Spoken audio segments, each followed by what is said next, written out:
এ করিমে, কোনে গেলি রে? জি স্যার, জি স্যার। ইন্টারভিউ নীতি নীতি বিকাল হয়ে গেল, এখন পর্যন্ত খাবার খাওয়াইলো না দুপুরের। তা আর কি ক্যান্ডিডেট আছে? স্যার আর একজনই আছে। তাড়াতাড়ি ভিতরে পাঠাও, তাড়াতাড়ি ইন্টারভিউ নিয়ে দুপুরের খাবার খাবো। আচ্ছা স্যার, পাঠাচ্ছি। এই এখানে বল্টুকে ইন্টারভিউর জন্য স্যার ডাকতেছে। ভাই আমি যাইতেছি। May I come in sir? এই বেয়াদব ছেলে, সালাম দিতে হয় জানো না? ও সরি স্যার, আসসালামু আলাইকুম। ঠিক আছে ঠিক আছে, এবার ভিতরে এসে বসিও। এ কেমন আদর্শবান লোক রে, জোর করে সালাম নিল কিন্তু সালামের জবাব নিল না। কিছুটা আভাস আগেরতেই পাইতেছি যে চাকরিটা মনে হয় না হবি এবার। যাই হোক, সম্মানের খাতিরে ইন্টারভিউটা দিয়েই যাই। হে আল্লাহ, যেন ওনার করা প্রশ্নের উত্তর ঠিকঠাক দিতে পারি। তা কেমন আছেন মিস্টার বল্টু? জি স্যার, ফাটাফাটি। আপনি কেমন আছেন? হ্যাঁ ভালো। ভালো বলেই দেখি তিনি গম্ভীর ভাব নিয়ে বসে আছে, কোনো কথা নাই ওনার মুখে। আগে অনেকবার শুনছি চুপচাপ কিছুক্ষণ বসায় রাখিয়ে বিদায় করে দেয় প্রার্থীকে থেকে। মনে হচ্ছে এই বুঝি উনি বলে দিলেন আপনার ইন্টারভিউ শেষ, এবার আসতেই পারেন। এই রকম বোকা ছেলে আমি না, তাই আমি প্রশ্ন করা শুরু করব। স্যার, আপনি ভালো আছেন তো, তাই না? হ্যাঁ অবশ্যই, কিন্তু কেন? মানুষ কেন ভালো থাকে স্যার? আপনি কেন আমাকে প্রশ্ন করতেছেন? প্রশ্ন তো আমিই করব আপনাকে। সমস্যা নাই স্যার, ওকে এটা না পারলি বাদ। এবার বলুন, আপনি কি ডাব খান? কি? না মানে আপনি ডাব খান তো? এই ছেলে, আমি ডাব খান হতে যাব কেন? আমি আফজাল খান। আরে আমি ওইসব বলতে চাই নাই, আপনি কি ডাব খান? আবার ফালতু ছেলেদের মতো কথা বলে। বুঝতে পারছি, বসকে তুমি করে না বললে বুঝতে পারবি নি।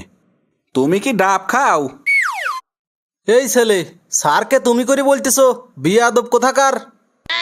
Sorry sir. ইটস ওকে, এবার তুমি আসতে পারো। প্লিজ স্যার, যাবো যখন একটা মাত্র প্রশ্ন করুন প্লিজ, উত্তর দিয়েই চলে যাব। ওকে, আচ্ছা বলো তো, আফ্রিকার জঙ্গলের পুরুষ বাঘের সংখ্যা কত? এমন আবুল মার্কা প্রশ্ন শুনিয়ে মাথাটা গরম না হয় পারে? এইরকম প্রশ্ন জীবনেও তো শুনি নাই। পারিনি স্যার। ওকে, তালি পরে এখন যাও। বুঝছি, চাকরিটা হইল না, যাবো যখন একটু শিক্ষা দিয়েই যাই। স্যার, আমার একটা প্রশ্ন ছিল। ওকে, তাড়াতাড়ি বলো। বিকেল হতে চলল, আমি দুপুরের খাবার খাইনি এখনো। তোমার ইন্টারভিউ শেষ করিয়ে দুপুরের খাবার খাবো। এবারের প্রশ্নের উত্তর কিন্তু আপনারা দিতেই হবে। ওকে বলো। আপনি একদম আমার চোখে চোখ রাখেন। হ্যাঁ রাখলাম। চোখ একদমই নড়াবেন না কিন্তু। আরে নড়াই নাই তো। এবার বলুন তো, আপনার শার্টে কয়টা বোতাম আছে? হ্যাঁ? এই একদম শার্টে হাত দেবেন না কিন্তু। জানি না শার্টে কয়টা বোতাম আছে। যাও, এখন আসো তুমি। স্যার, আপনি আপনার গায়ের শার্টের বোতামের সংখ্যা বলতে পারলেন না, আর আমি আফ্রিকার জঙ্গলের বাঘের সংখ্যা কিভাবে বলবো? আচ্ছা পারি নাই, তুমি এখন যাও। যাবো যখন আর একটা প্রশ্ন করেই যাই। স্যার, এবার একটা লাস্ট প্রশ্ন করি প্লিজ। ওকে, কিন্তু তাড়াতাড়ি করো।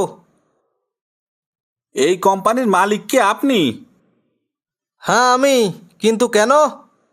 না মানে আমার কাছে কোনো সিগারেট নাই তো, তাই আর কি। ও বুঝছি, এই যে নাও। আগুন কি তোর বাপ দিবি? কি হলো, এইভাবে তাকা আসো কেন? স্যার, আগুন লাগতো আর কি। আগুনের ব্যবস্থা নাই, তোমার ইন্টারভিউ শেষ, তুমি এখন যাও। ওকে, তালি পারে এখন আসি স্যার।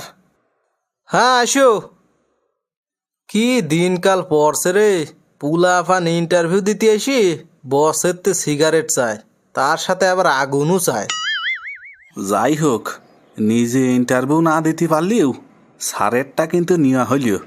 কসু স্যার কিছুই পারে না।